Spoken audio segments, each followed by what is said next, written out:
नमस्कार दोस्तों, आप सबका स्वागत है मेरे चैनल में। दोस्तों, आज हम भारत देश की अवस्थिति और आकार के बारे में विस्तार से इस वीडियो के माध्यम से जानेंगे और रेखा चित्र के माध्यम से हम समझेंगे। आइए दोस्तों, देखते हैं अवस्थिति। अक्षांशीय दृष्टि से भारत की अवस्थिति उत्तरी गोलार्ध में तथा देशांतरी दृष्टि से पूर्वी गोलार्ध में स्थित है। अक्षांशीय विस्तार 6 अंश 45 मिनट उत्तरी अक्षांश से 37 अंश 6 मिनट उत्तरी अक्षांश पर स्थित है। देशांतरी विस्तार 68 अंश 7 मिनट पूर्वी देशांतर से 97 अंश 25 मिनट पूर्वी देशांतर पर देश स्थित है। भारत का सबसे उत्तरी बिंदु इंद्रकाल को माना जाता है, जो लद्दाख केंद्र शासित प्रदेश में है, और सबसे दक्षिणी बिंदु इंदिरा पॉइंट है, जो अंडमान एवं निकोबार द्वीप समूह के ग्रेट निकोबार द्वीप का दक्षिणी बिंदु, जो कि 6 अंश 45 मिनट उत्तरी अक्षांश पर स्थित है। इंदिरा पॉइंट को पहले पिगमिलियन पॉइंट अथवा पार्सन पॉइंट के नाम से जाना जाता था। भारत की मुख्य भूमि का दक्षिणतम बिंदु 8 अंश 4 मिनट उत्तरी अक्षांश कन्याकुमारी तमिलनाडु को माना जाता है। इंदिरा काल लद्दाख केंद्र शासित प्रदेश में सल्तोडास श्रृंखला के उत्तरी हिस्से में स्थित है। इसके दक्षिण भाग में सियाचिन ग्लेशियर एवं उत्तरी भाग में उरडोक ग्लेशियर स्थित है। दोस्तों, अब इंदिरा काल कहते हैं। काल क्या है, किसे कहते हैं काल? काल का मतलब है पर्वतीय दर्रा को कहते हैं काल। अब दर्रा किसे कहते हैं? तो दोस्तों, दो पर्वतीय कटकों की दो चोटियों के मध्य में अर्धचंद्राकार रूप में कटे होते हैं। अब इसे स्थानीय भाषा में ला भी कहे जाते हैं। तो काल दर्रा मतलब दो कटकों के बीच में, दो चोटियों के बीच में एक ऐसे संकीर्ण गलियारा होता है जिसे हम आवागमन करते हैं, उसे दर्रा कहते हैं, काल कहते हैं। जैसे उदाहरण के तौर पर नाथुला दर्रा। तो हुआ काल। और साथ साथ ये भी याद रखिए दोस्तों कि अक्षांशीय विस्तार कितनी है और देशांतरी विस्तार देश की कितनी है। उत्तरी बिंदु इंदिरा काल और दक्षिणी जो बिंदु है देश की, वो इंदिरा पॉइंट के नाम से जाना जाता है। इंदिरा पॉइंट है दक्षिणी बिंदु देश की। आकार को देखें, देश की आकार, भारत देश की आकार। भारत की आकृति पूर्णतः त्रिभुजाकार न होकर चतुष्कोणीय है। दोस्तों, अधिकतर हम त्रिभुजाकार ही कहते हैं अपने देश की आकार को। तो त्रिभुजाकार ना होकर चतुष्कोणीय है। उत्तर, दक्षिण, पश्चिम और पूर्व में देखें तो 4 भुजाएं, 4 कोण हमें देखने को मिलता है, तो उसे हम कहते हैं चतुष्कोणीय। पूर्व से पश्चिम इसकी लंबाई को देखें 2933 किलोमीटर, तथा उत्तर से इंदिरा काल से इंदिरा पॉइंट तक, उत्तर से दक्षिण तक इसकी जो लंबाई है 3214 किलोमीटर है। भारत का कुल क्षेत्रफल देखिए 32,87,263 वर्ग किलोमीटर है।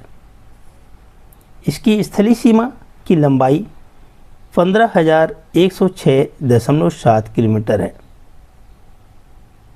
तथा समुद्र तट की कुल लंबाई को जाने दोस्तों 7,516.6 किलोमीटर। इसमें मुख्य भूमि जो सम्मिलित है, लक्षद्वीप इसमें सम्मिलित है, अंडमान निकोबार द्वीप समूह की तटीय लंबाई भी इसमें शामिल है।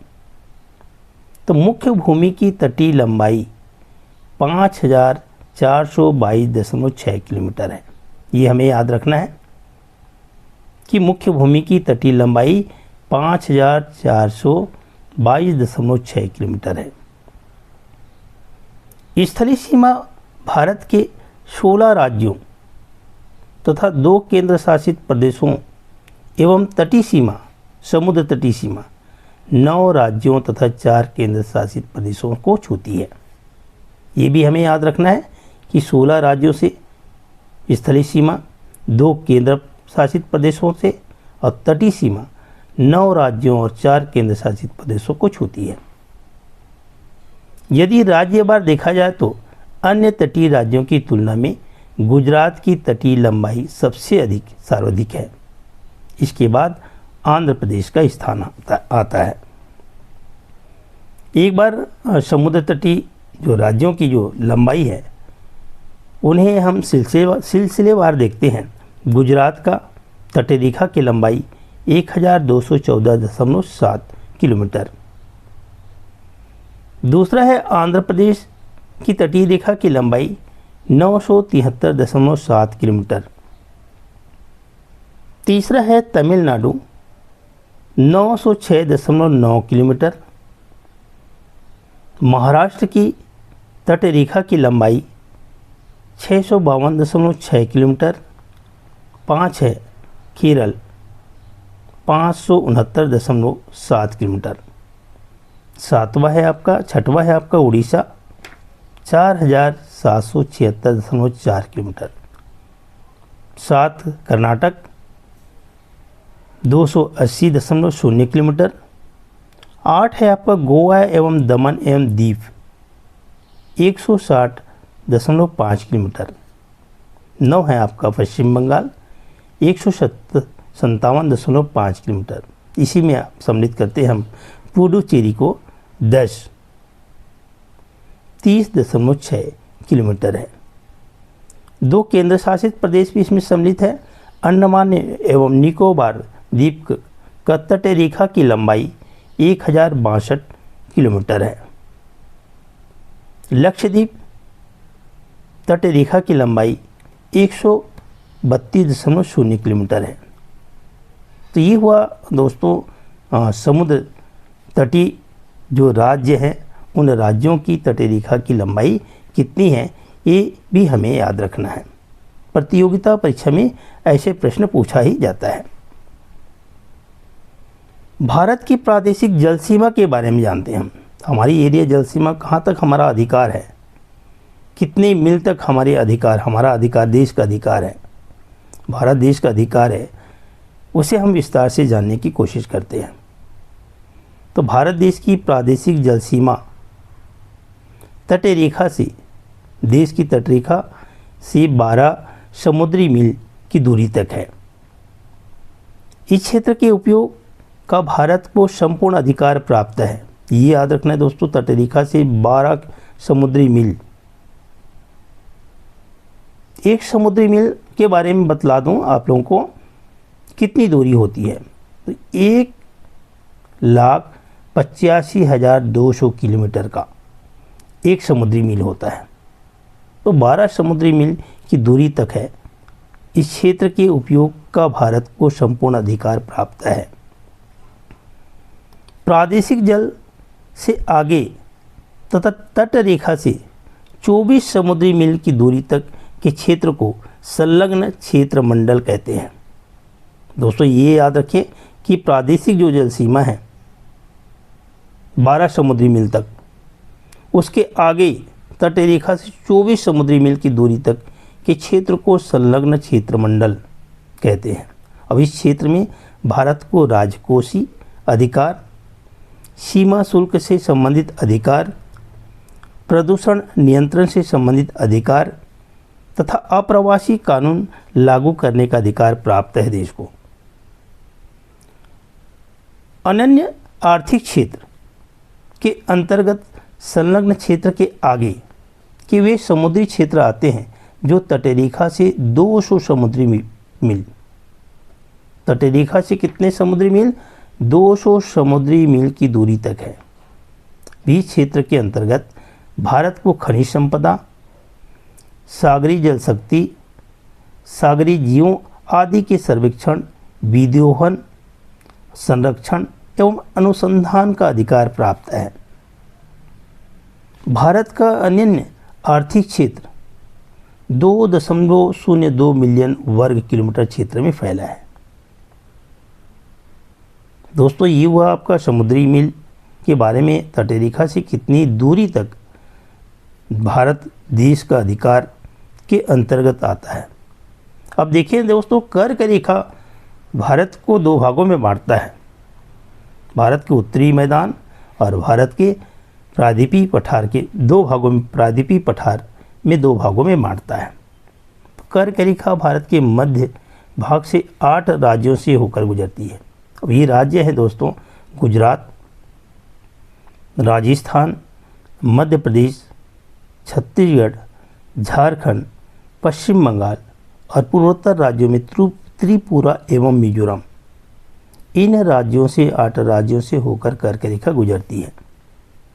तो भारत का देशांतरी विस्तार अधिक है, अतः इसे 2 समय अंतरालों में बांटा जा सकता है। पश्चिम में देखें हम, गुजरात में देखें देशांतर रेखा, और पूर्वोत्तर में देखें राज्यों में आपका अरुणाचल में देखें देशांतर रेखा। उनकी दोनों की जो फासला है, दूरी बहुत अंतर है।